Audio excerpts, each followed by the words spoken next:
विश्वसर्ग विसर्गादिनवलक्षणलक्षितम् श्रीकृष्णाख्यं परं धाम जगद्धाम नमामि तत्। प्रह्लाद नारद पराशर पुंडरीक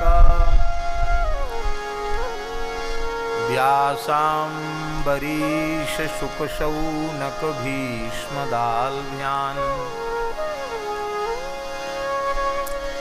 रुक्मांगदार्जुन वसिष्ठ विभीषणादीन् पुण्यानिमान् परम भागवतान् नमामि। वाञ्छाकल्पतरुभ्यश्च कृपा सिन्धुभ्य एव च पतितानां पावनेभ्यो वैष्णवेभ्यो नमो नमः। सीतानाथ समारंभां श्रीरामानन्दार्य मध्यमाम् अस्मदाचार्य पर्यन्तां वन्दे गुरुपरम्पराम्। भक्त भक्ति भगवंत गुरु चतुर नाम बपु एक, इनके पद वंदन किए नाशै विघ्न अनेक।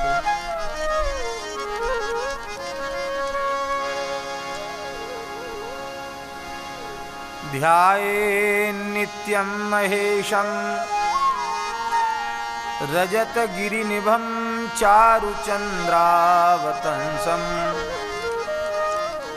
रत्नाकल्पोज्ज्वलांगं परशुमृगवराभीतिहस्तं प्रसन्नं पद्मासीनं समन्तात् स्तुतममरगणैर् व्याघ्रकृत्तिं वसानं विश्वाद्यं विश्ववन्द्यं निखिलभयहरं पंचवक्त्रं त्रिनेत्रम्।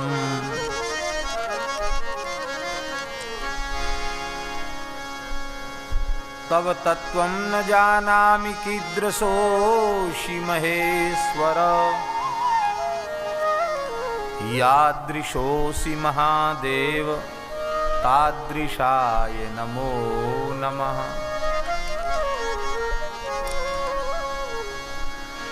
यया व्याप्तमिदं विश्वं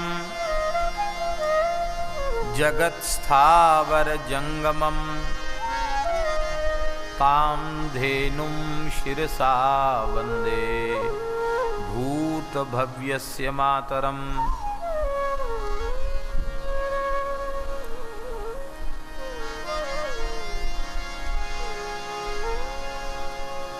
नारायणं नमस्कृत्य नरं चैव नरोत्तमं, देवीं सरस्वतीं व्यासं ततो जयमुदीरयेत्।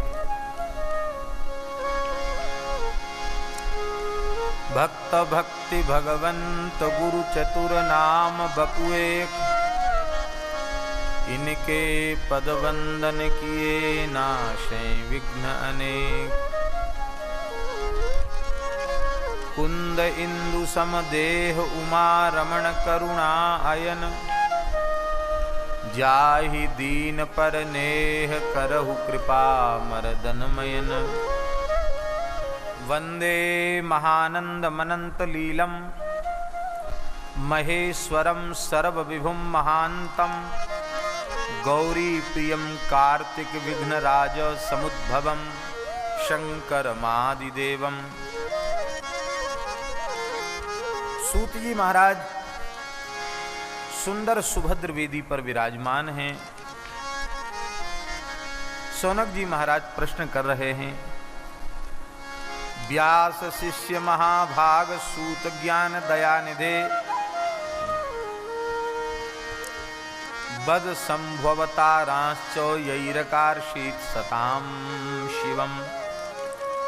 हे दयानिधि सूत जी, हे महाभाग सूत जी, आप व्यास जी के साक्षात शिष्य हैं। आप कृपा करके भगवान शिव के अवतारों के संबंध में श्रवण कराइए। भगवान शिव के कितने अवतार हुए? सूत जी ने कहा,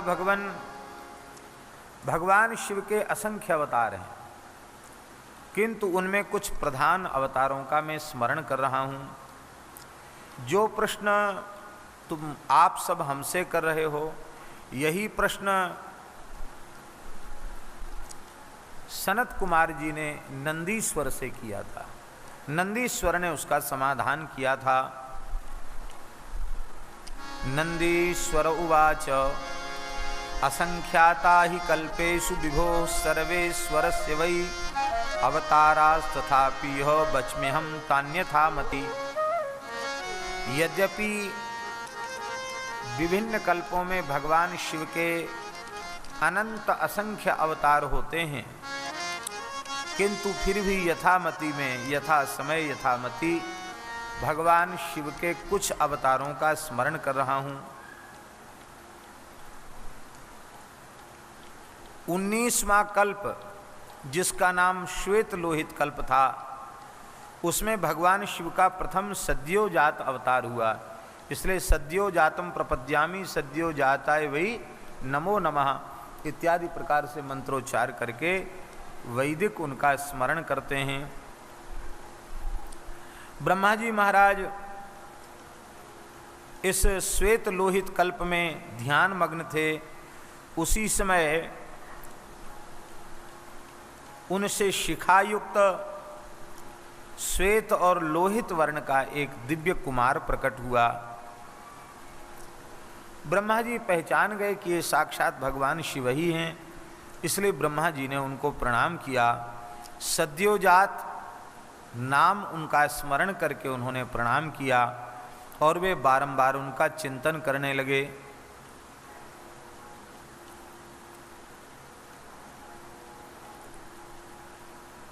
उसके बाद ब्रह्मा जी ने पुनः ध्यान किया तो श्वेत वर्ण यशस्वी परम ज्ञानी अनेक कुमार उत्पन्न हुए। सुनंद नंदन विश्वनंद उपनंद वे सब सद्यो जात के शिष्य हुए और संपूर्ण ब्रह्मांड इनके द्वारा पवित्र हो गया। बोलो सद्योजात भगवान की जय। इन्हीं सद्योजात भगवान शिव ने ब्रह्मा जी को ब्रह्म विद्या प्रदान की थी, ज्ञान प्रदान किया था। 20वें कल्प का नाम है रक्त कल्प। इसमें ब्रह्मा जी ने रक्त वर्ण धारण किया। ब्रह्मा जी ने ध्यान किया पुत्र की कामना से। उसी समय रक्त वर्ण की माला एवं रक्त वस्त्रों को धारण किए हुए रक्त नेत्रों वाले एक बालक का प्राकट्य हो गया। ब्रह्मा जी पहचान गए कि ये साक्षात भगवान शिव हैं। ब्रह्मा जी ने उन्हें वामदेव ऐसा कह करके प्रणाम किया। बोलो वामदेव भगवान की जय। बिरजा विवाह विशोक विश्वभावन ये 4 पुत्र शिष्य पुत्र उनसे उत्पन्न हुए और उस कल्प में इनके द्वारा जीवों का परम उपकार हुआ। 21वां कल्प पीतवासा नामक कल्प हुआ। इसमें ब्रह्मा जी पीत वस्त्र धारण किए हुए थे। ब्रह्मा जी पुत्र की अभिलाषा से ध्यान कर रहे थे।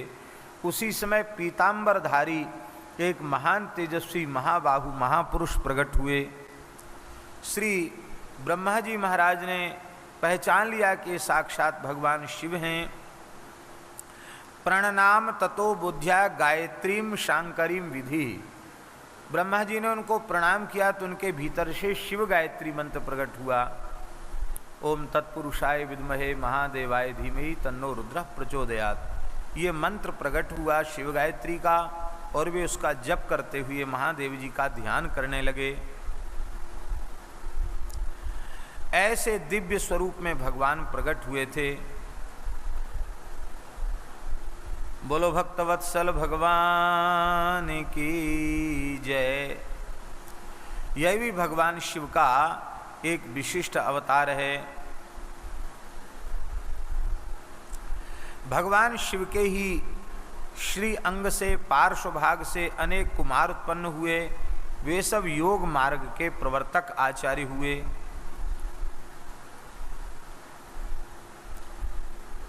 ब्रह्मा जी ने उस कल्प के 1000 वर्ष बीत जाने के बाद, दिव्य वर्ष बीत जाने के बाद ब्रह्मा जी ने देखा कि सृष्टि जलमग्न हो गई है, पुनः सृष्टि का विस्तार कैसे करें। तब वे पुनः भगवान का ध्यान करने लगे। उस समय भगवान शिव एक विलक्षण रूप में प्रकट हुए। कृष्ण वर्ण के महापराक्रमी एक बालक के रूप में प्रकट हुए। काला वस्त्र है, काली पगड़ी है, काले रंग का यज्ञोपवीत है, काले रंग का मुकुट है और काले रंग के चंदन से ही उनके श्रीअंग पर अंगराग किया गया है। उन घोर पराक्रमी कृष्ण पिंगल भगवान का दर्शन करके और ब्रह्मा जी को समझ में आ गया ये अघोर वेशधारी भगवान शिव हैं। बोलो अघोरेश्वर भगवान शंकर की जय। और उसी समय अघोर मंत्र का प्राकट्य हुआ। अघोरेभ्यो घोरेभ्यो घोर घोर तरेभ्या इत्यादि प्रकार से अघोर स्वरूप परब्रह्म का ध्यान करके वे स्तुति करने लगे। भगवान अघोर शिव के श्री अंग से कृष्ण, कृष्ण सिख, कृष्णास्य, कृष्ण कंठधृक ये 4 शिव स्वरूप महापुरुष प्रकट हुए और इन्होंने ब्रह्मा जी को योग मार्ग का उपदेश किया। इसके बाद विश्वरूप नामक कल्प आया और उस कल्प में ब्रह्मा जी ने भगवान शिव का स्मरण किया सृष्टि विस्तार की कामना से। तो भगवान शिव ईशान रूप में प्रकट हुए। बोलो ईशानेश्वर भगवान की जय। ईशान भगवान के भी 4 शिष्य हुए। जटी, मुंडी, शिखंडी, अर्धमुंड, ये 4 शिष्य उनके हुए। ये सब योग मार्ग के प्रवर्तक आचार्य हुए। ईशान, तत्पुरुष, अघोर, वामदेव, सद्योजात, ये 5 मूर्तियां इस प्रकार से भगवान शिव की हैं। ये विशेष रूप में प्रकट भई। बोलो भक्तवत्सल भगवान की जय। भगवान शिव की अष्टमूर्तियों का वर्णन किया गया। भगवान शिव अष्टमूर्ति हैं। 8 स्वरूपों में भगवान शिव ने संपूर्ण ब्रह्मांड को व्याप्त कर रखा है। बहुत ध्यान से सुने।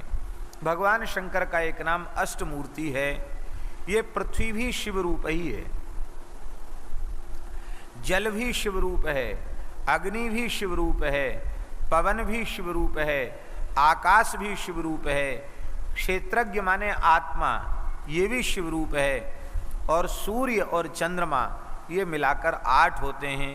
ये 8 मूर्तियों ने, भगवान शिव की मूर्तियों ने सारे ब्रह्मांड को व्याप्त कर रखा है, चर और अचर को व्याप्त कर रखा है।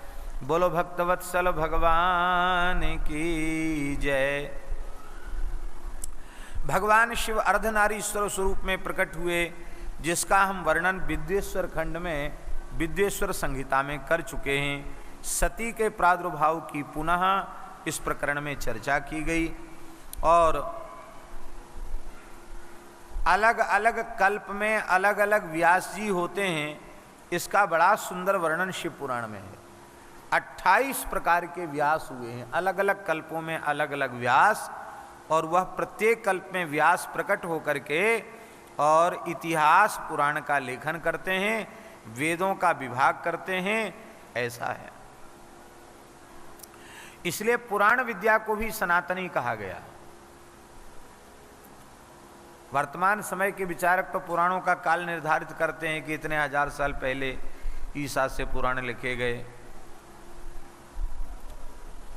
और इस समय कोर्ट में राम जन्मभूमि का प्रकरण भी चल रहा है और उसमें भी न्यायाधीश ने पूछा है, वकील ने स्कंद आदि पुराणों का उदाहरण दिया तो पूछा है कि ये क्या प्रमाण है, ये पुराण कब लिखे गए।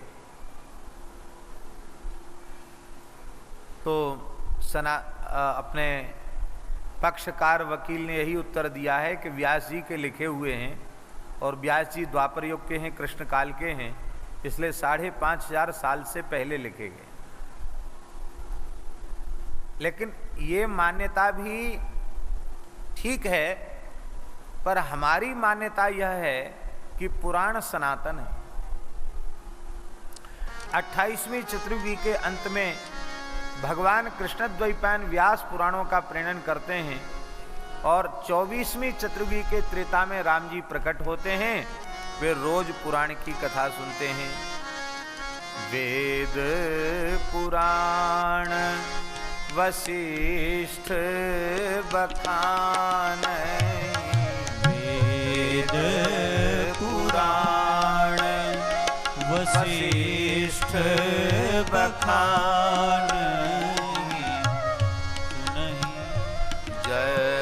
यद्यपि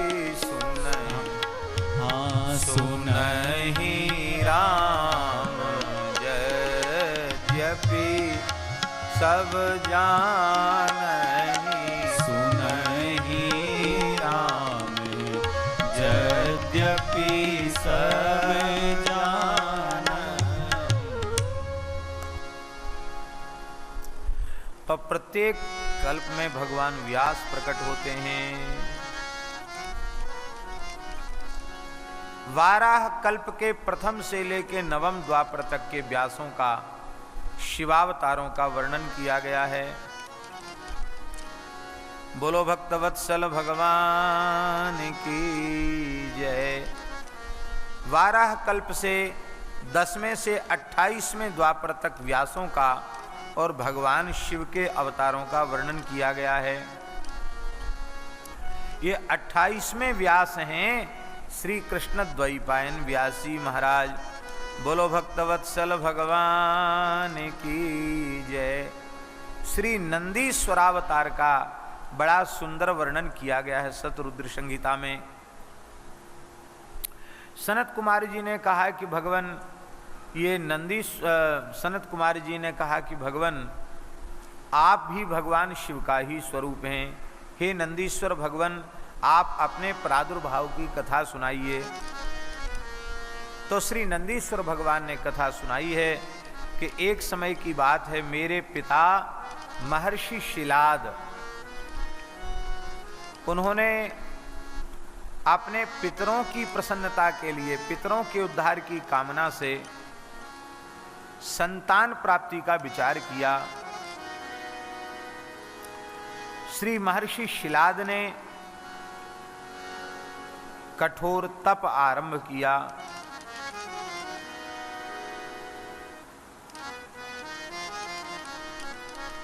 उनके तप से प्रसन्न होकर के देवराज इंद्र आए और बोले वरदान मांगो। देवराज इंद्र से आपने कहा कि आप देना ही चाहते हैं, तो अयो निजम मृत्युहीनम प्रत्यु पुत्रमिच्छामि सुव्रतम।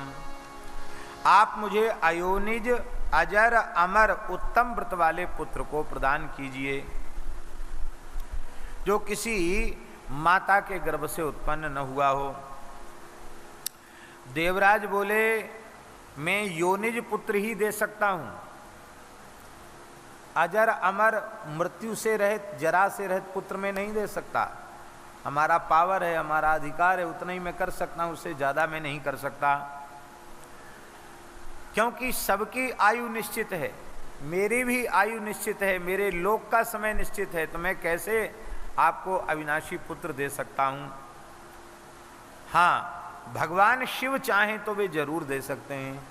शिलाद महर्षि भगवान शिव की उपासना करने लगे।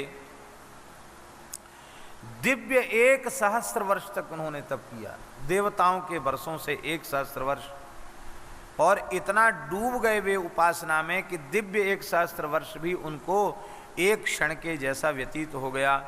सारे शरीर पर बामी चढ़ गई, लाखों लाखों कीड़ों ने उनके शरीर के मांस को खा लिया, चमड़ी को भी खा लिया, केवल हड्डी का ढांचा मात्र नीचे से ऊपर तक रह गया।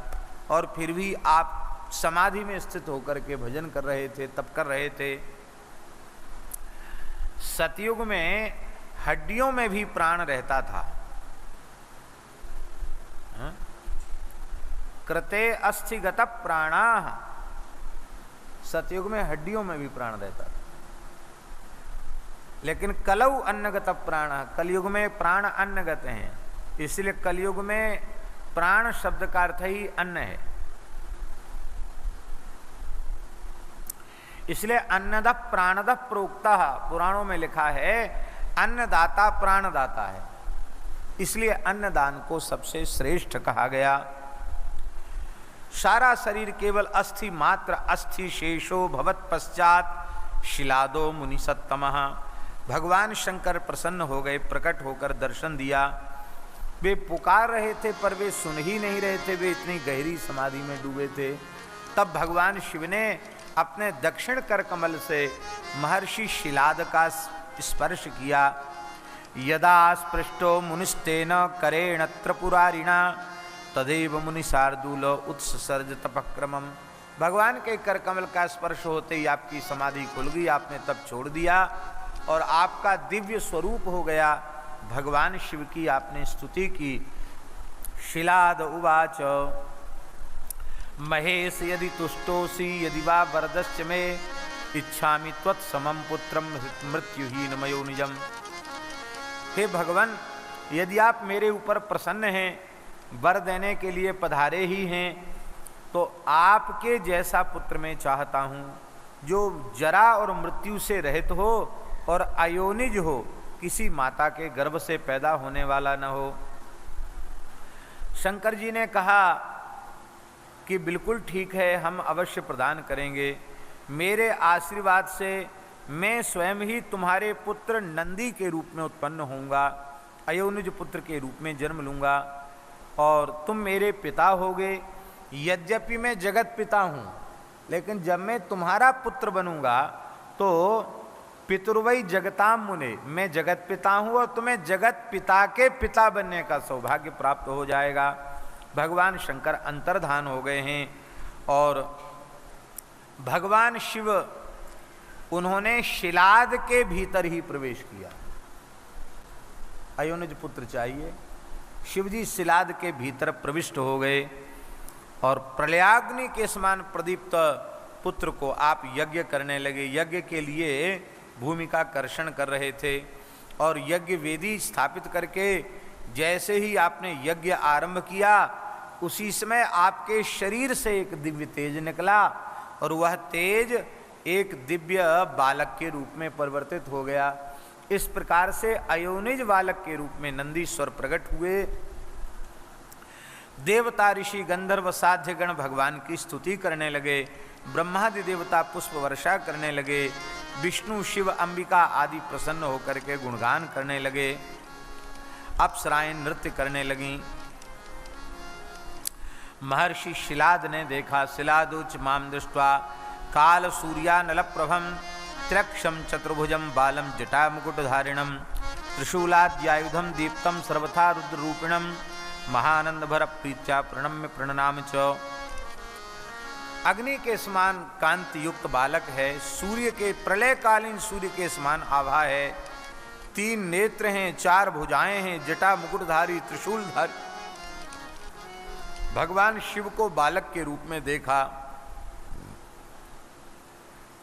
महर्षि शिलाद ने प्रणाम किया और प्रणाम करके कहा, भगवान आपके स्वरूप को देख करके हमारे मन में बहुत आनंद हुआ है, इसलिए हम आपका नाम नंदी रखते हैं। नंदी यह नाम उन्होंने रखा।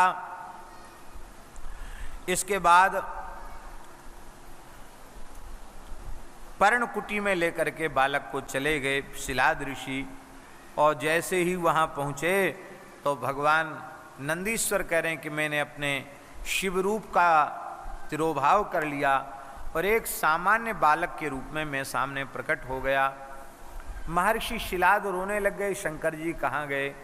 फिर उन्हें पता चला कि वही हैं। तब उन्होंने सारे संस्कार किए, जात कर्मादि संस्कार संपादित किए। वेदाध्ययन वेदानध्यापयामास सांगोपांगान शेषतः शास्त्राण्यन्यान्यपि तथा पंचवर्षे पिता च माम। ब्रह्म तेज की कामना से विप्र कुमार का यज्ञोपवीत 5 वर्ष में ही हो जाना चाहिए। वैसे गर्भस्याष्टमे वर्षे ब्राह्मणम उपनयित, ऐसा वेद में लिखा है, गर्भ से अष्टम। लेकिन दूसरी यह भी पंक्ति उपलब्ध होती है कि यदि विशिष्ट ब्रह्म तेज की कामना हो तो 5 वर्ष की आयु में ही बालक का यज्ञोपवीत आदि संस्कार हो जाना चाहिए। और भगवत कृपा से दास ने ये प्रयोग करके देखा है तो उसका अप्रत्याशित परिणाम सामने देखने को मिला। हमारे मलुक पीठ में एक वेद पढ़ाने वाले आचार्य जी हैं, उनको हमने प्रेरित किया। उन्होंने अपने पुत्रों का 5 वर्ष की आयु में यज्ञोपवीत कराया और बहुत अच्छे संस्कार देकर बच्चों को रखा। तो अभी वो उनका जो बालक है, दोनों ही बालकों का समय से जने हुआ। तो जो उनका बालक है अभी लगभग उसकी आयु 14 वर्ष की हो गई और संपूर्ण महर्षि पाणिनि के सूत्र कंठस्थ हैं, संपूर्ण गणपाठ धातुपाठ कंठस्थ है और संपूर्ण शुक्ल यजुर्वेद संहिता सस्वर उपस्थित है बिना ग्रंथ के। लघु सिद्धांत संपूर्ण हो गया, सिद्धांत भी लगभग संपन्न हो गया और बहुत सुंदर संस्कृत में प्रवचन भी कर लेता है। ये क्या है? मात्र 14 वर्ष की आयु है उसकी। हमारे वृंदावन में इस समय के विद्यार्थियों में वो सबसे योग्य विद्यार्थी के रूप में लोग उसको देख रहे हैं। ये समय से यज्ञोपवीत की में और पिताजी दोनों समय संध्या 1100 गायत्री का नित्य जप, उसकी ये महिमा है। तो यहाँ शिव पुराण में लिखा है, नंदीश्वर कहते मेरे पिता महर्षि शिलाद ने मेरा यज्ञोपवीत संस्कार भी 5 वर्ष की आयु में करा दिया और वेदों का अध्ययन कराया। सांगोपांग वेद संपूर्ण शास्त्र मैंने अपने पिता की कृपा से प्राप्त कर लिए। एक दिन की बात है, मित्रा वरुण देव, मित्र देवता और वरुण देवता, ये दोनों मित्रा वरुण मेरे पिता के आश्रम पर आए। मेरे पिताजी ने उनका बड़ा स्वागत सत्कार किया। वहाँ वे दोनों उदास हो गए। उन दोनों मित्रा वरुण को उदास देखकर मेरे पिता शिलाद ऋषि ने कहा कि आप दुखी क्यों हो गए? बोले महाराज आपका बालक तो बड़ा तेजस्वी है, नंदी बड़ा संस्कारी है, पर बहुत दुखी की बात है, ये अल्पायु है, ये 1 वर्ष से अधिक इसकी आयु है ही नहीं। हमको तो देखकर ऐसा ही लगता है 1 वर्ष ही जीवित रहेगा। ऐसा कह करके तो वो चले गए और महर्षि शिलाद रुदन करने लगे, रोते रोते मूर्छित हो गए। बालक नंदी ने उनको उठाया और प्रसन्न चित्त होकर के कहा कि अरे केन त्वं तात दुखेन वेपमानश्च रोदिसी दुखम ते कुतपन्नम ज्ञातमिच्छामि तत्वतः। अरे आप क्यों दुखी हो रहे हैं, क्यों थर थर काँप रहे हैं, क्यों मूर्छा में जा रहे हैं, क्या बात है? पिता ने कहा महाराज तुम्हारी बेटा तुम्हारी अत्यंत अल्पायु को जान करके मैं दुखी हूँ। अब मैं किसकी शरण में जाऊँ? मेरी इस विपत्ति को कौन दूर करेगा? नंदी ने कहा कि देवता दानव यमराज कोई भी प्राणी मुझे मारना चाहे तो मुझे मार नहीं सकता, मेरी अल्प मृत्यु नहीं हो सकती है। हे पिताजी सत्यम ब्रवीमि जनक शपथम ते करोम्यहम्, मैं तुम्हारी शपथ लेकर के कहता हूं कि मेरी मृत्यु हो ही नहीं सकती। पिताजी बोले कौन सा तप है, कौन सा ज्ञान है, कौन सा योग है जिसके प्रभाव से तुम अपनी मृत्यु को टाल दोगे? यह सुनकर के बालक नंदी ने कहा बोलो नंदीश्वर भगवान की जय। पिताजी वेद में लिखा है ब्रह्मचर्येण तपसा देवा मृत्युपाघ्नत। ब्रह्मचर्य और तप के द्वारा देवताओं ने, दिव्य पुरुषों ने मृत्यु को जीत लिया। तो मैं ब्रह्मचर्य के पालन से और कठोर तप से मृत्यु को जीत लूंगा। महादेवस्य भजनान मृत्युम जेस्यामि नान्यथा। महादेव का भजन करके मैं मृत्यु को जीत लूंगा। अब तो महाराज जी नंदीश्वर ने जाकर के कठोर तप आरंभ कर दिया। उनके तप से भगवान शिव प्रसन्न हो गए। शिव रूप तो वो हैं ही, और भगवती पार्वती जगदम्बा के साथ प्रकट हो गए। भगवान शिव ने कहा कि हे महाप्राज्ञ नंदी, भला तुम्हें मृत्यु का भय कहाँ व्याप्त हो सकता है। मैंने ही उन मित्र वरुण नामक ब्राह्मणों को भेजा था। तुम तो मेरे ही समान हो, इसमें संदेह नहीं है। अजरो अमरो जरया त्यक्तो दुखी गणपति सदा अव्यश्चाक्षय चेष्टा सपिता ससुहृजन। तुम अपने पिता सुहृदों के सहित अजर अमर दुख रहित अविनाशी अक्षय और सदा मेरे प्रिय गणपति हो गए। तुम में मेरे ही समान बल है और मेरे ही समान प्रिय होकर तुम निरंतर मेरे ही निकट निवास करो। अब तुम्हें जन्म मृत्यु आदि कभी देह धर्म व्याप्त ही नहीं होंगे। और ऐसा कह करके भगवान शिव के गले में कमल पुष्पों की माला पड़ी थी। वो कमल पुष्प की माला नंदीश्वर कहते मेरे गले में धारण करा दी। जैसे ही कमल पुष्प की माला धारण कराई, माला का स्पर्श होते ही मेरे 3 नेत्र हो गए, अखंड भस्म हो गई। जटाजूट, भाल पर चंद्रमा, रुद्राक्ष की मालाएं 10 भुजाएं हो गईं। त्रिशूल डमरू हाथ में हो गया। मैं साक्षात शिवरूप ही हो गया। और फिर भगवान शिव ने अत्यंत प्रसन्न होकर के अपनी जटा में स्थित हार के समान निर्मल जल को वहाँ छोड़ा और कहा कि तुम नदी हो जाओ। ऐसा आपने उक्ता नदी भवेति विससर्ज वृषध्वज।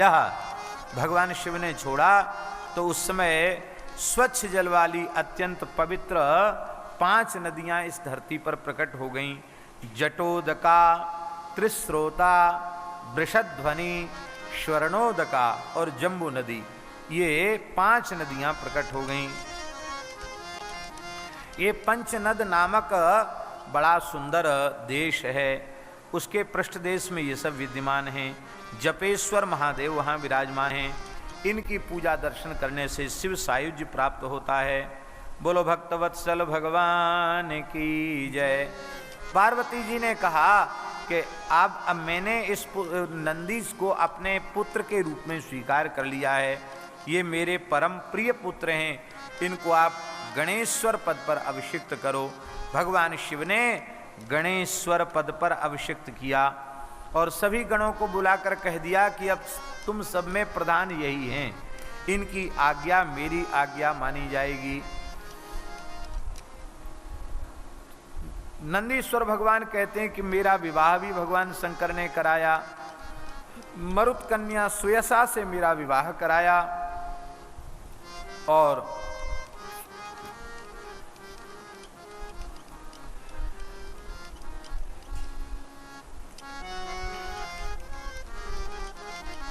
अत्यंत पराक्रमी ऐश्वर्यशाली तेजस्वी पुत्र भी हुए। बोलो भक्तवत्सल भगवान की जय। इस प्रकार से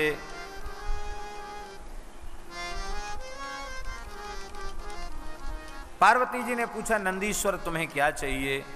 नंदीश्वर ने कहा केवल भक्तिर्भवत में देवी पादयोस्ते सदावरा, आपके चरण कमलों में हमारी अविचल भक्ति हो और हमें कुछ भी नहीं चाहिए।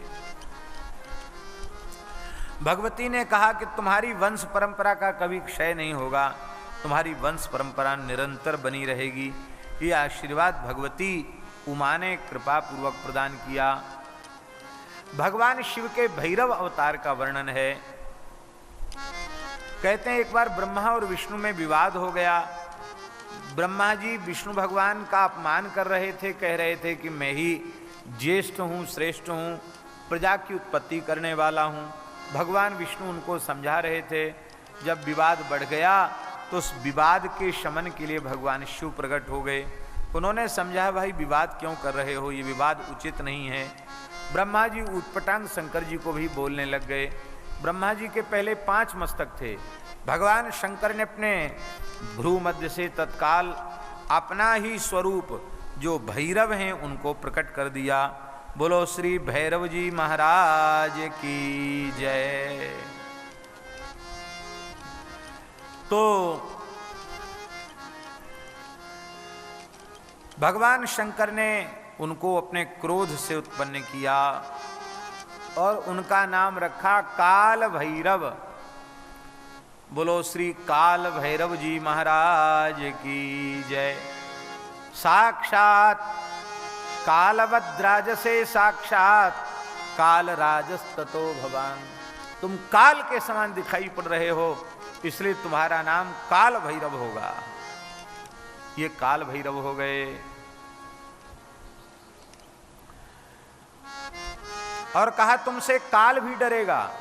त्वत्तो भ्रेष्यति कालोपि ततस्त्वं काल भैरवः।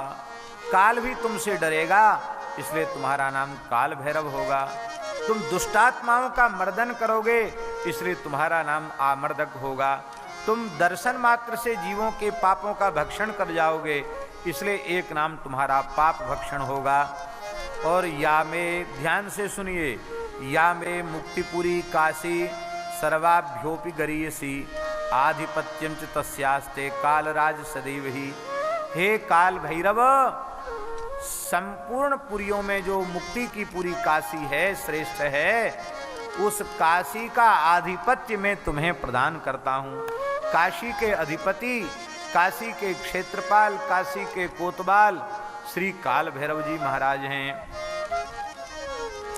कहते काशीपुरी में रहकर जो अच्छे बुरे कर्म करते हैं उनको चित्रगुप्त लिखते रहते हैं, और तीर्थ में रहकर पाप करने वालों को, काशी में रहकर पाप करने वालों को मरने के बाद काल भैरव यातना देकर शुद्ध करते हैं, तब वे मोक्ष के अधिकारी होते हैं। किंतु केदार खंड में मरने से सद्यः मुक्ति हो जाती है। ब्रह्मा भगवान ने कहा कि ब्रह्मा को दंड दो, इसने निंदा की है विष्णु की और मेरी। ब्रह्मा जी जिस अंग से अपराध बना था उस अंग को काट दिया।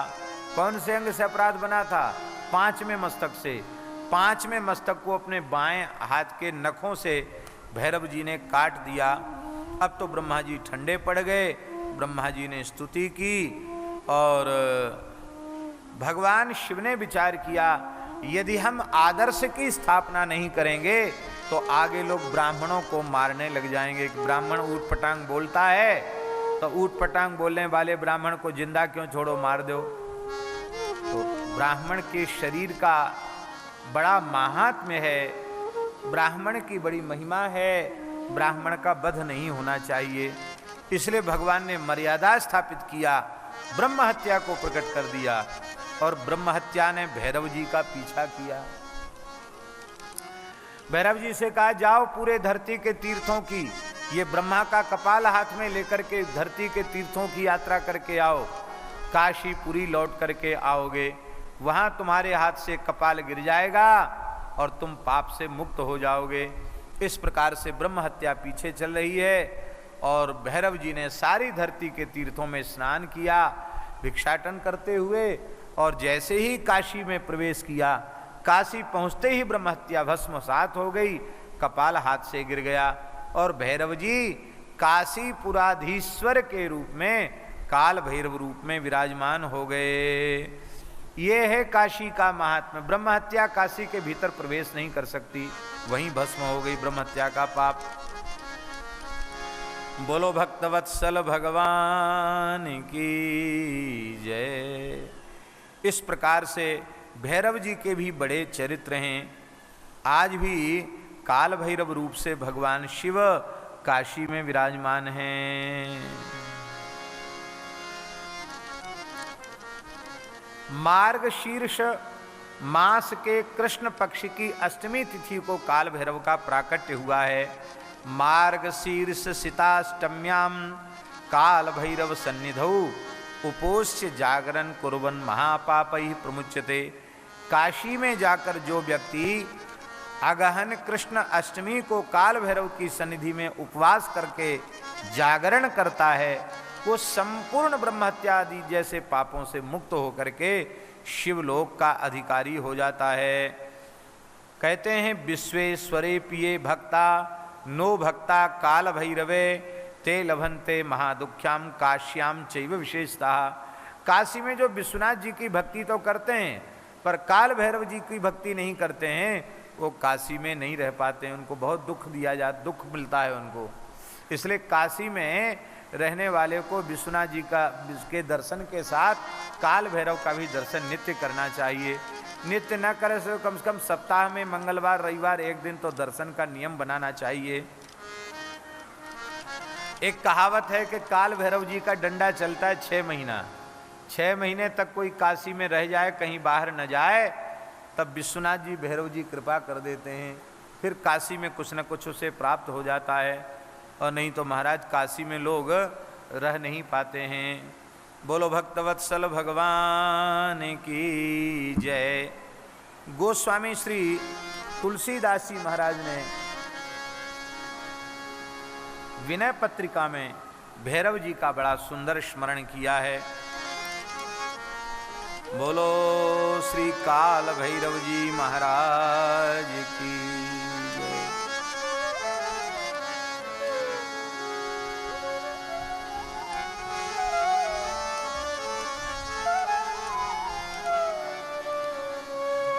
देव भीषणाकार भैरव भयंकर भूत प्रेत प्रमथाधिपति विपति हरता मोह मूषक मार्जार संसार भय हरण तारण तरण अभय करता अतुल बल विपुल विस्तार विग्रह गौर अमल अति धवल धरणी धराभम शिरसि संकुलित कल जूट पिंगल जटा पटल शतकोटि विद्युत छठाभम भ्राज विबुधापगा आप पावन परम मौलि मालेव शोभा विचित्रम ललित लल्लाट पर राज रजनी शकल कलाधर नौमि हर धनद मित्रम इंदु पावक भानु नयन मर्दन मयन गुण अयन ज्ञान विज्ञान रूपम रमण गिरिजा भवन भूधराधिप सदा श्रवण कुंडल बदन छवि अनुपम चर्म असिशूल धर डमरुशर चाप कर यान वृषभेश करुणा निधानम जरत सुर असुर नरलोक शोकाकुल मृदुल चित अजित कृत गरल पानम भस्म तनुभूषणम व्याघ्र चरमांबरम उरग नर मौलि उर्मालधारी डाकिनी शाकनी खेचरम भूचरम यंत्र मंत्र भंजन प्रबल कलमधारी काल अति काल कलिकाल ब्यालादि खग त्रिपुर मदन भी मर्दन भीम कर्म भारी सकल लोक का लोकांत कल्पांत शूलाग्र कृत दिग्गजा व्यक्त गुण नृत्यकारी पाप संताप घन घोर संस्कृति दीन भ्रमत जग जोन नहीं को पित्राता पाहि भैरव रूप राम रूपी रुद्र बंधु गुरु जनक जननी विधाता यस्य गुण गण गणत विमल मति शारदा निगम नारद प्रमुख ब्रह्मचारी शेष सर्वेश आसीन आनंदवन दास तुलसी प्रणत त्रासहारी। श्री भैरव जी महाराज की जय। जो भैरव जी के पावन चरित्र का श्रवण करता है वो संकटों से मुक्त हो जाता है। नृसिंह भगवान के क्रोध को शांत करने के लिए भगवान शिव ने देवताओं की प्रार्थना से शरभावतार ग्रहण किया और भगवान नृसिंह के क्रोध को शांत किया। ऐसा शिव पुराण में वर्णन है। बोलो नृसिंह भगवान की, श्री सर्वेश्वर महादेव की जय। जय श्री राधे। भगवान शंकर के ग्रहपति अवतार की भी बड़ी सुंदर कथा है। और भगवान शिव ने इस रूप में प्रकट होकर के संपूर्ण जीव जगत का बहुत बड़ा हित किया। विश्वानर के पुत्र ग्रहपति के रूप से भगवान शिव प्रकट हुए। अग्निश्वर शिवलिंग प्रकट हुआ। अग्निश्वर का बड़ा सुंदर महात्म्य का वर्णन किया गया। भगवान शिव ने देवताओं के अहंकार का नाश करने के लिए यक्षावतार ग्रहण किया। ये भगवान शिव का यक्षेश्वर स्वरूप है। इसलिए यक्ष स्वरूपाय जटाधराय पिनाकहस्ताय सनातनाय दिव्याय देवाय दिगंबराय तस्मै यकाराय नमः शिवाय। यक्ष स्वरूप भी हैं और यज्ञ स्वरूप भी हैं। भगवान शिव के प्रमुख 10 अवतार हैं। जैसे नारायण के 10 अवतार हैं, ऐसे ही शिवजी के भी 10 अवतार हैं। पहला अवतार महाकाल का है। दूसरा अवतार तार स्वरूप से है। बोलो महाकाल महादेव की। इनकी शक्ति महाकाली है। दूसरे तार महादेव हैं, इनकी शक्ति तारा हैं। ये तारा ये सब महाविद्या हैं, भोग और मोक्ष को देने वाली हैं। तीसरा अवतार भुवनेश्वर नाम से है, जो उड़ीसा भुवनेश्वर में विराजमान भगवान शिव हैं। उनकी शक्ति बाला भुवनेश्वरी हैं, वो सुख प्रदान करने वाली हैं। और चौथा अवतार भगवान शिव का षोडश महादेव का है, विद्येश नामक अवतार है। और इस अवतार में षोडशी श्री विद्या, ये भगवान शिव की महाशक्ति हैं। ये भोग और मोक्ष को देने वाली विद्या श्री विद्या हैं, भगवान शिव हैं। भगवान शिव का 5वां अवतार भैरवा अवतार है और इनकी महाशक्ति भैरवी गिरिजा भवानी है। ये कामनाओं की पूर्ति करती हैं। भगवान शिव का 6ठा अवतार छिन्नमस्तक महादेव ये अवतार है और महाशक्ति छिन्नमस्ता गिरिजा उनकी शक्ति हैं। संपूर्ण मनोरथों को पूर्ण करने वाली छिन्नमस्ता भी महाविद्या है। भगवान शिव के 7वें अवतार का नाम है धूमवान महादेव और उनकी शक्ति भगवती धूमावती माता हैं। ये धूमावती माता वो उपासकों को उत्तम फल देने वाली हैं।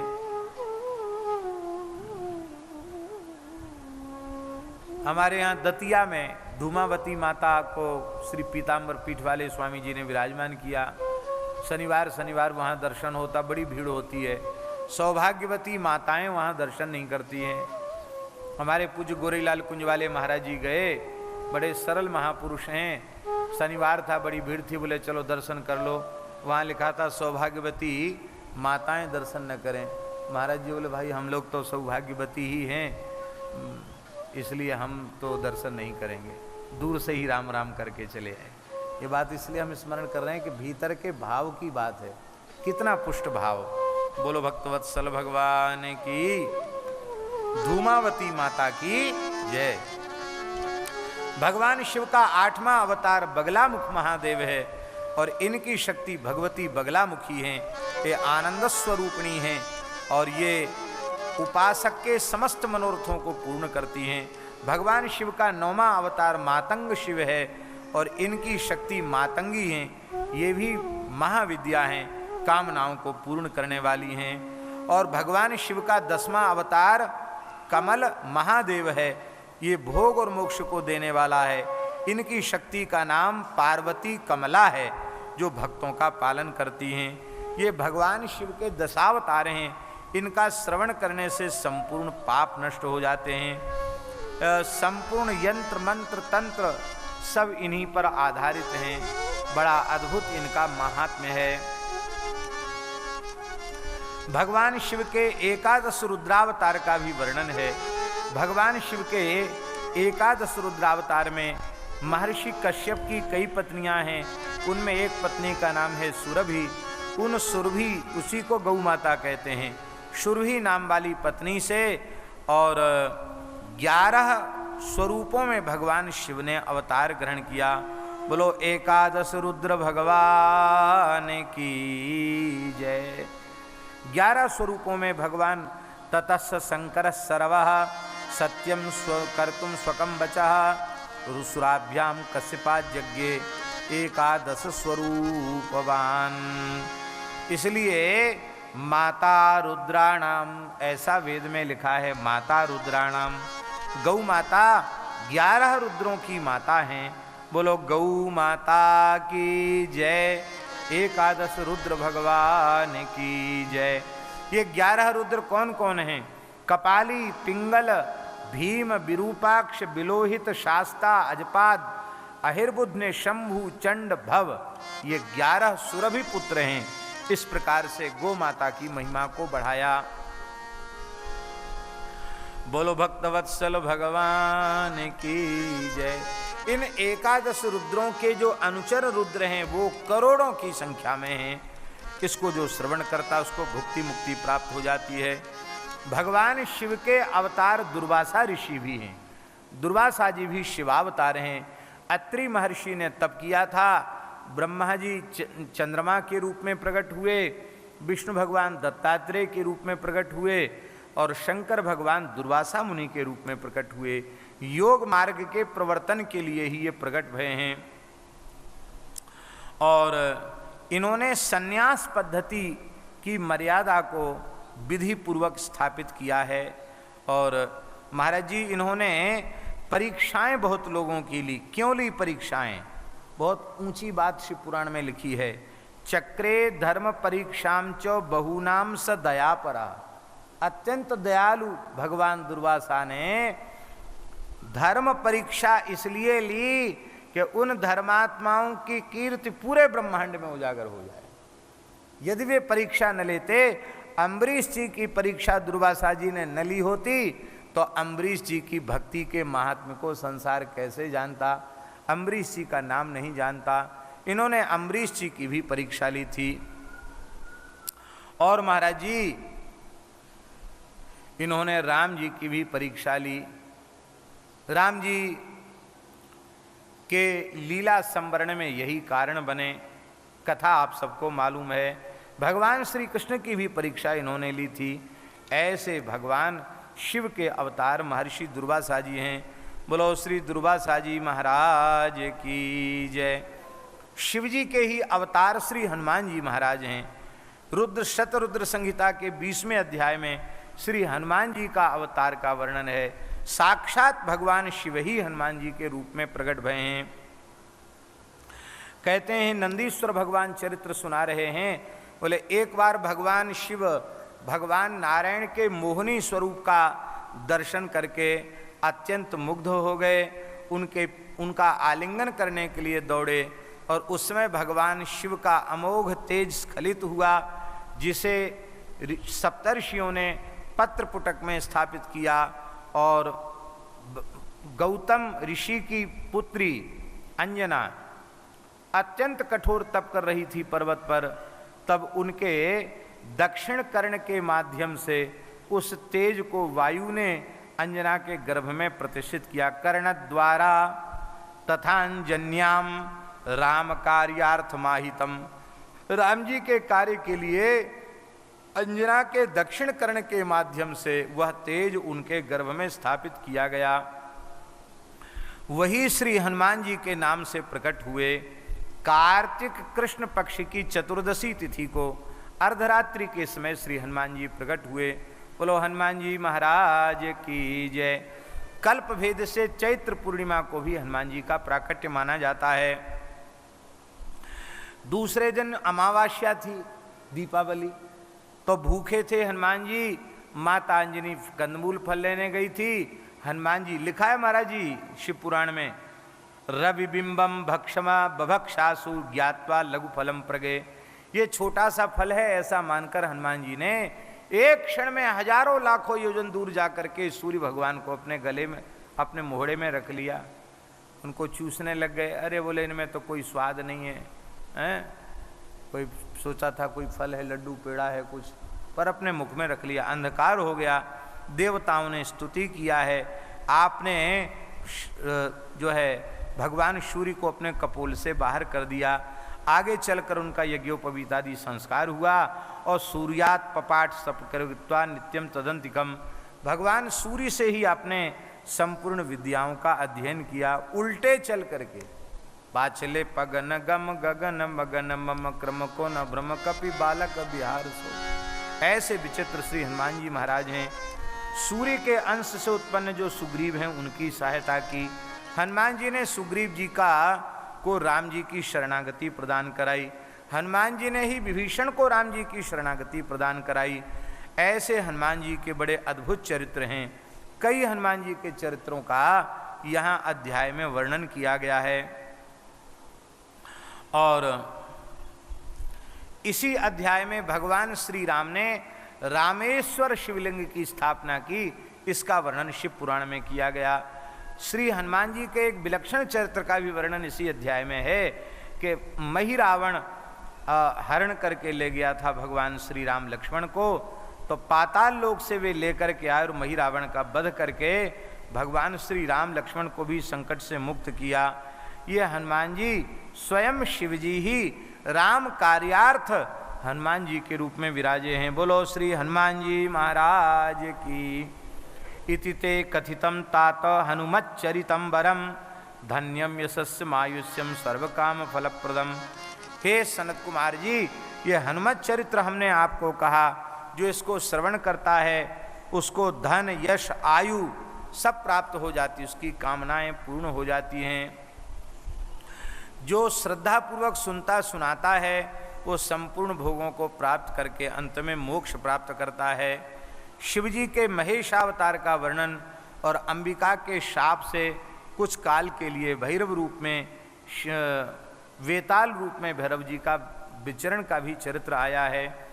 वृषेश्वरावतार का वर्णन है और वृषेश्वरावतार के प्रसंग में ही समुद्र मंथन का और उनसे प्रकट हुए रत्नों का भी स्मरण किया गया है।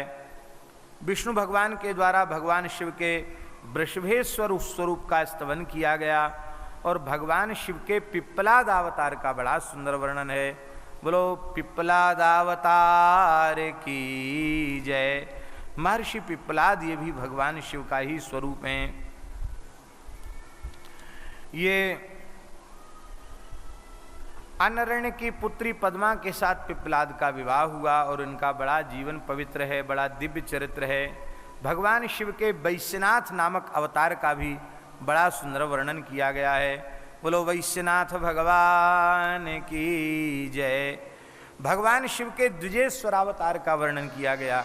पार्वती की वे हिमाचल की परीक्षा लेने के लिए भगवान शिव एक वैष्णव वृद्ध ब्राह्मण के रूप में अपने गले में खूब बड़े से शालिग्राम जी को पहन करके, किन्हीं किन्हीं शालिग्राम जी में स्वाभाविक छिद्र होता है, तो छिद्रयुक्त तो शालिग्राम जी को गले में धारण करके लंबे चौड़े ऊर्ध्वपुंड तिलक लगा के तुलसी माला पहन के भोले बाबा पहुंच गए और उन्होंने कहा अरे राम राम राम राम, बताओ आप साक्षात नारायण के अंश पर्वतराज हिमालय अपनी बेटी का ब्याह एक अमंगल वेशधारी पागल अवधूत के साथ, जो कपड़ा तक तो पहनता नहीं है, बिच्छू सांप कातर लटकाए रहता है, कपाल धारण करता है, ऐसे बावरे के साथ बेटी का ब्याह करना चाहते हो, तुम्हारी बुद्धि को क्या हो गया।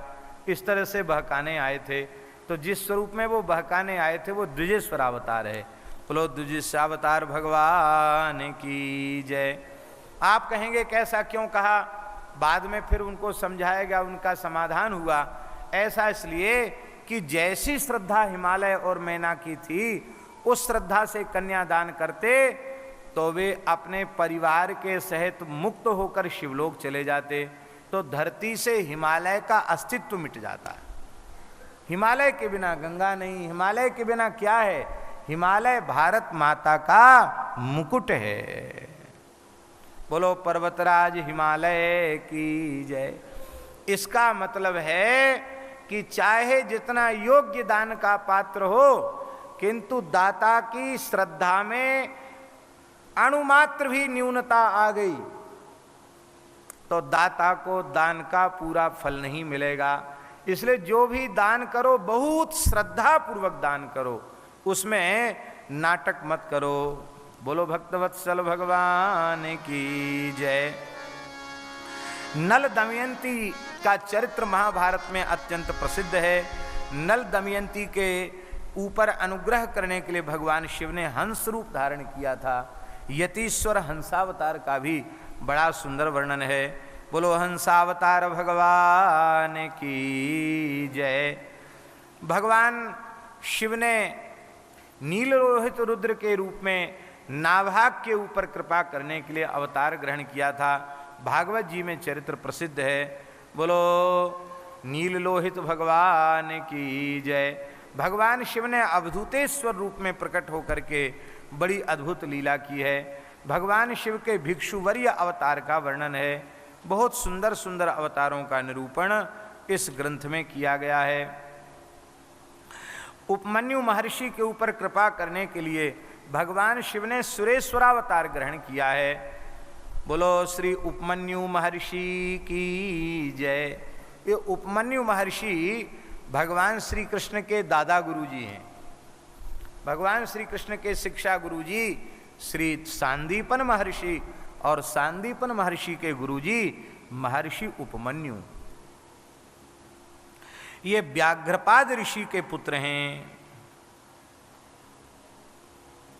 बड़े पवित्र बड़े सिद्ध थे। व्याघ्रपाद ऋषि तप कर रहे थे। इनकी माता अपने भाई के यहाँ अर्थात अपने मामा के यहाँ ये निवास कर रहे थे। ब्राह्मण जो है ना शास्त्री जी, ब्राह्मण तपोधन होता है। ब्राह्मण तपोधन होता है। तपोधन होने के कारण ही वह अकिंचन होता है। तपस्या में जिसकी वृत्ति होगी, उपार्जन में वृत्ति है ही नहीं, भोगों में वृत्ति है ही नहीं, धन का आकर्षण ही नहीं है, तो उसके पास धन कहाँ से आएगा।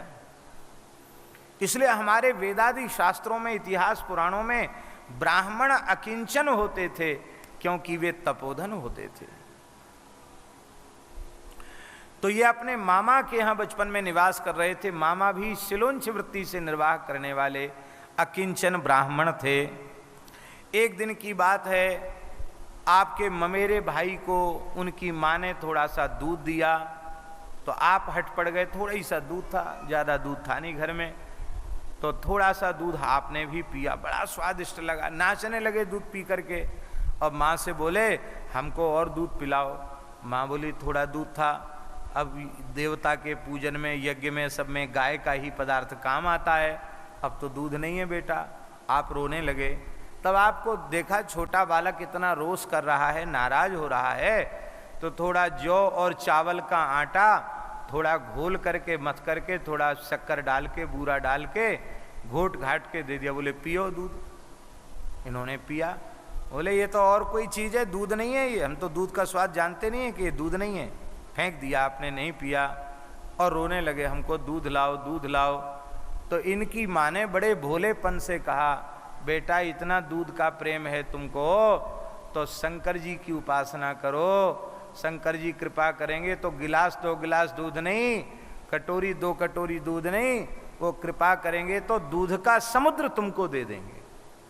बस बात चढ़ गई इनके दिमाग पर कि अब तो हमको किसी से पाव छटाक दूध तो लेने नहीं, दूध का समुद्र ही चाहिए। आप कठोर तपस्या में लग गए। आपकी कठोर तपस्या ऐसी अद्भुत थी, बालक उपमन्यु महर्षि की कुछ तपस्या को देख करके भगवान शिव भी डिग गए। ये पार्थिव शिवलिंग बना करके 8 ईंटों से एक मंदिर बनाया, मिट्टी का शिवलिंग बनाया, पंचाक्षर का जप करते हुए भगवान शिव की पूजा करने लगे। इतनी भयंकर तपस्या इन्होंने की कि तीनों लोग महर्षि बालक उपमन्यु की तपस्या से जलने लग गए। हाहाकार मच गया। संपूर्ण देवता भगवान शिव के पास गए, बोले महाराज जल्दी पधारो, नहीं तो ये बालक अपने ब्रह्म तेज से, तपस्या के तेज से ब्रह्मांड को भस्म कर देगा। भगवान शिव, उन्होंने नंदीश्वर को तो बना लिया ऐरावत हाथी, और स्वयं बन गए इंद्र। इंद्र के रूप से आए। बालक मैं तुम्हारी तपस्या पर बहुत प्रसन्न हूं, वरदान मांगो।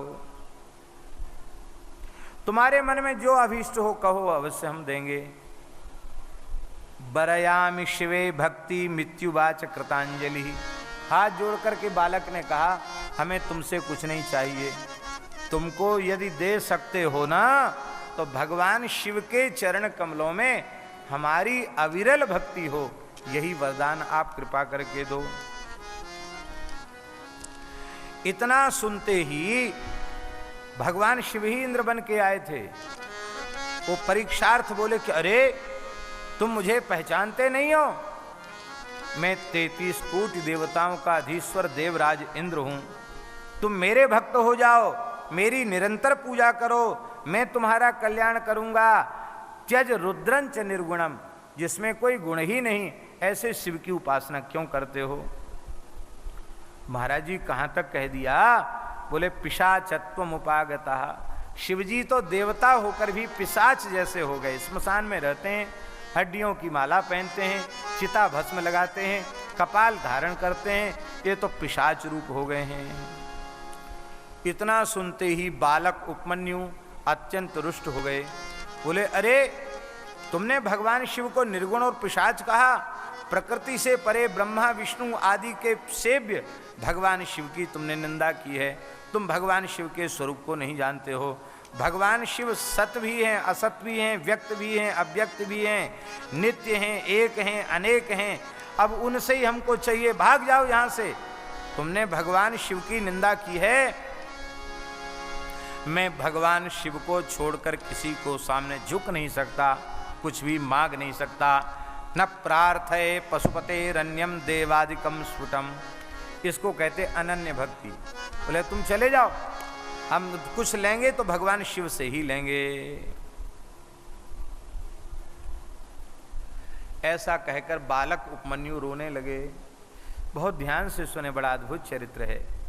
और रोते हुए उन्होंने कहा कि इस जन्म में तो मुझे याद नहीं है, पूर्व जन्म में कोई भयंकर पाप बना होगा जो अपने इष्ट की निंदा सुनने के लिए हमको मिली।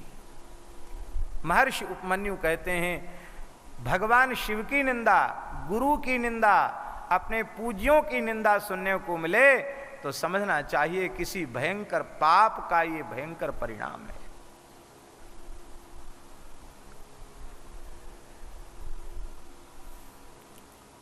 जिस शरीर को शिव निंदा सुननी पड़ी, उस शरीर को मैं नहीं रखूंगा, मैं इस शरीर को नष्ट कर दूंगा। किंतु ऐसी नष्ट नहीं करूंगा, निंदा करने वाले को दंड दे करके तब अपने आप को नष्ट करूंगा, ऐसा आपने कहा। और महाराज जी उन्होंने और कुछ नहीं, उपमन्यु बालक, महर्षि बालक उपमन्यु ने एक चुटकी भस्म अपने धूना की उठाई और उसको पाशु मंत्र से अभिमंत्रित करके जैसे ही मारने को उद्यत हुए, महाराज भयंकर तेज प्रकट हो गया। और अब वो तो इंद्र तो है नहीं, तो इंद्र तो भस्म हो ही जाते, वो तो साक्षात शिवजी ही हैं। तुरंत नंदीश्वर ने प्रकट होकर के उस भस्म को ले लिया और आपने अपने शरीर में योग बल से अग्नि की धारणा कर ली। भगवान शंकर मुस्कुराए, उन्होंने अग्नि की धारणा को लौटा लिया।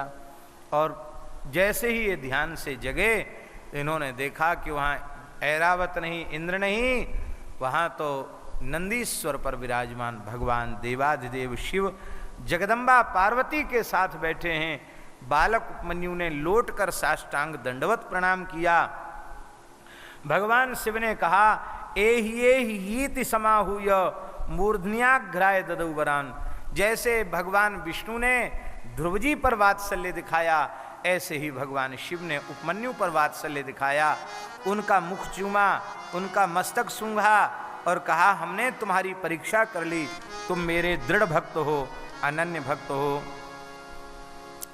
अब तुम सदा सर्वदा बंधु बांधवों के सहित मेरे निकट ही निवास करो।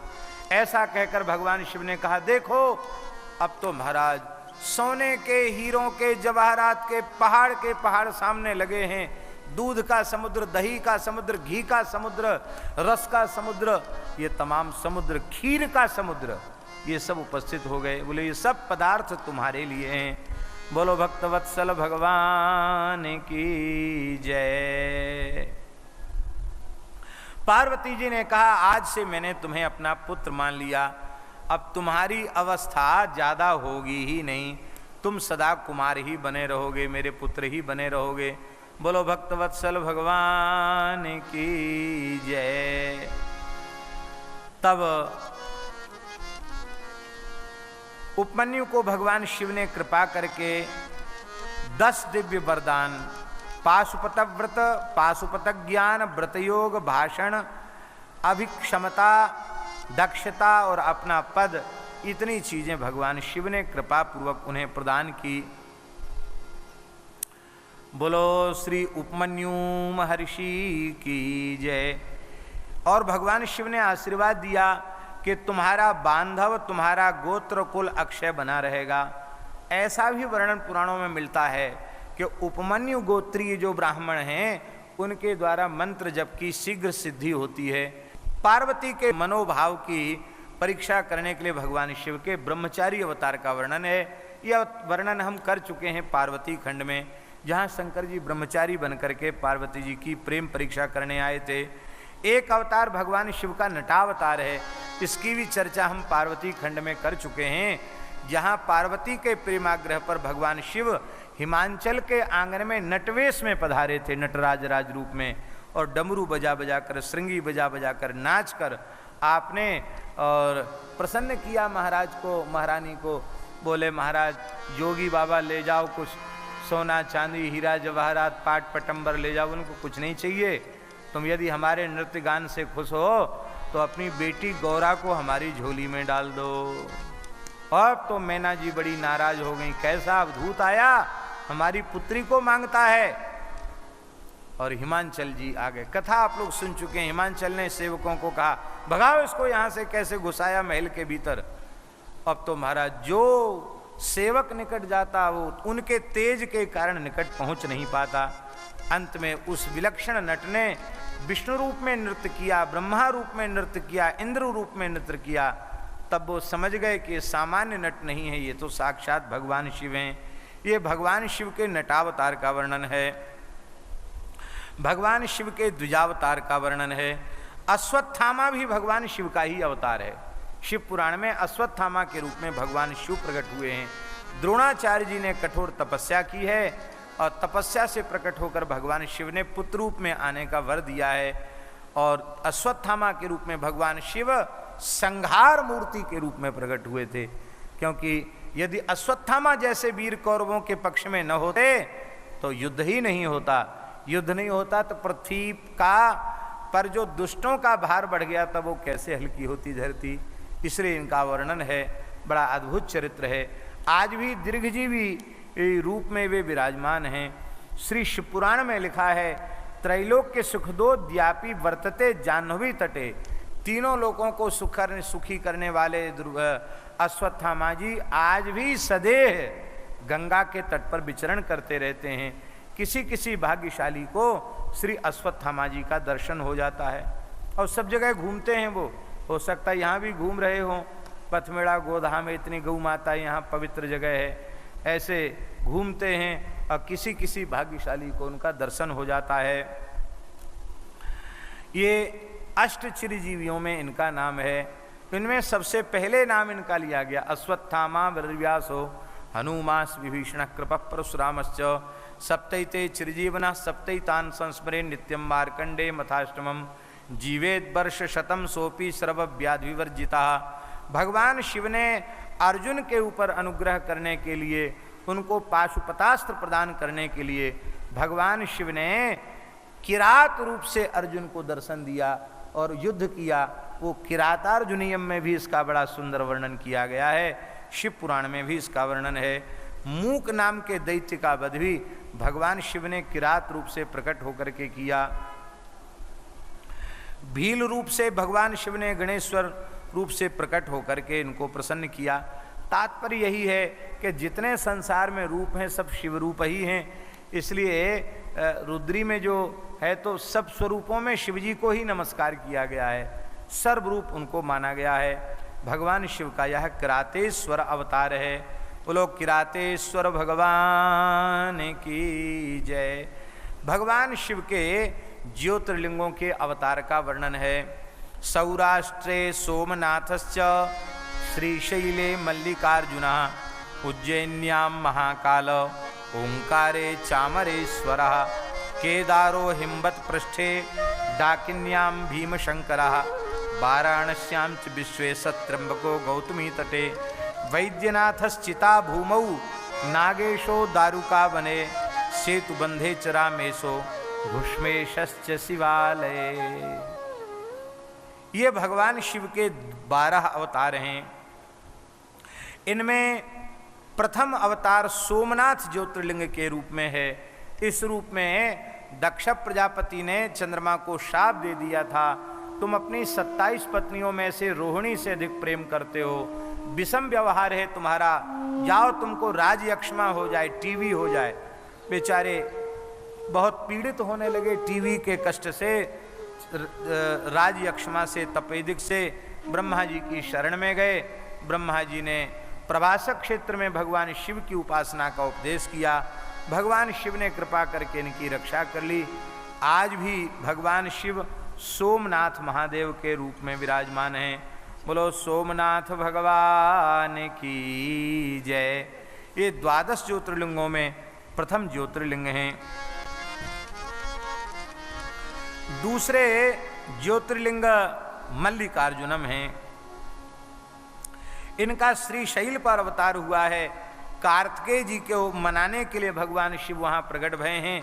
यहाँ मल्लिका भगवती पार्वती का नाम है, अर्जुन भगवान शिव का नाम है। मल्लिकार्जुन इस नाम से भगवान प्रकट हुए और उनके दर्शन से संपूर्ण पाप नष्ट हो जाते हैं। तीसरा अवतार महाकाल के रूप में उज्जैनी में रत्नमाला निवास पर और एक ब्राह्मण द्वेषी दूषण नाम के असुर को भस्म करके भगवान शिव ने अवतार ग्रहण किया।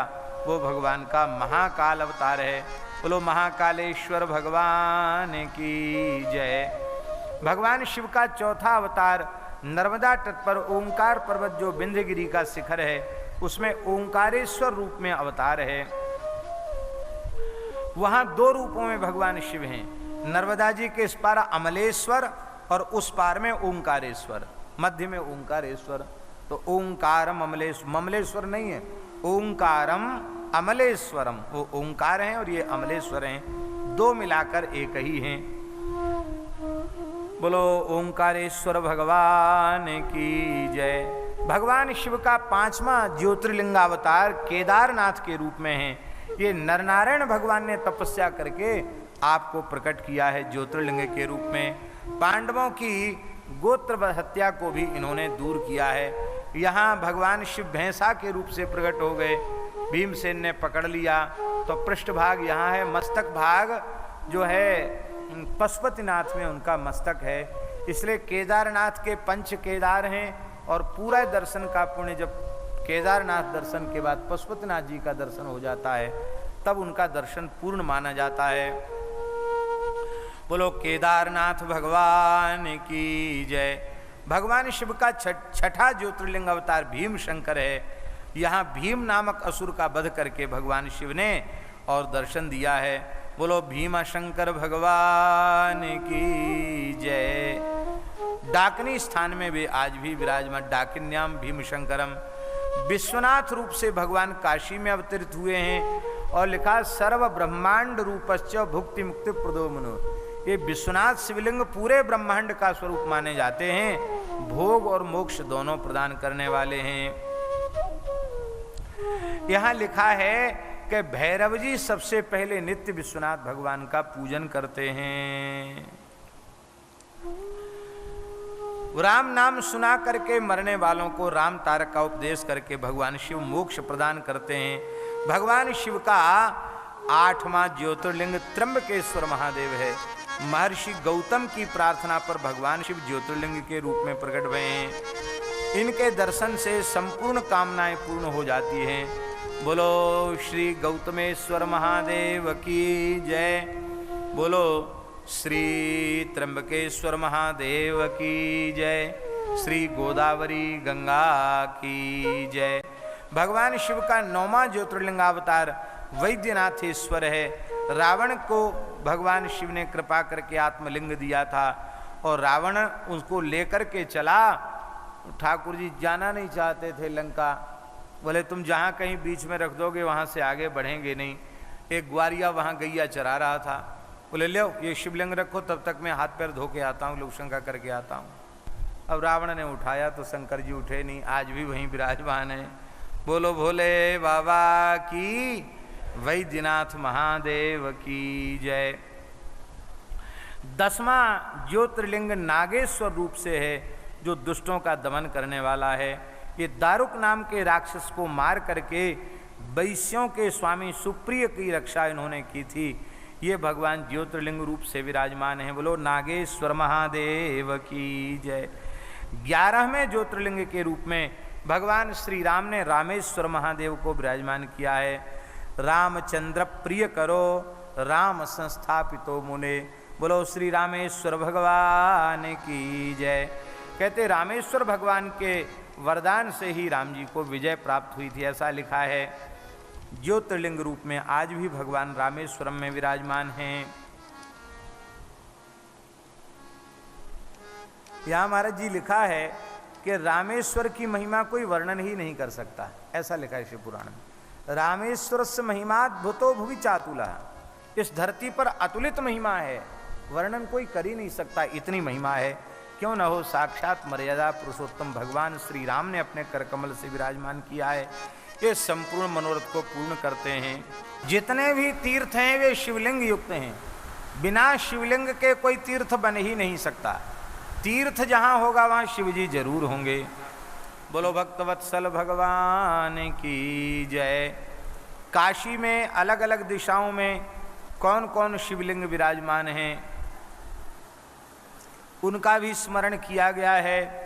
कृत्तिवासेश्वर लिंग, वृद्धकाल लिंग, तिलभांडेश्वर, दशाश्वमेधेश्वर, संगमेश्वर इत्यादि सबका वर्णन किया गया है।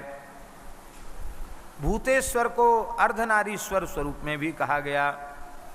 कौशिकी नदी के तट पर भी एक भूतेश्वर विराजमान है। गंडकी नदी के तट पर भगवान बटुकेश्वर नाम से विराजमान हैं।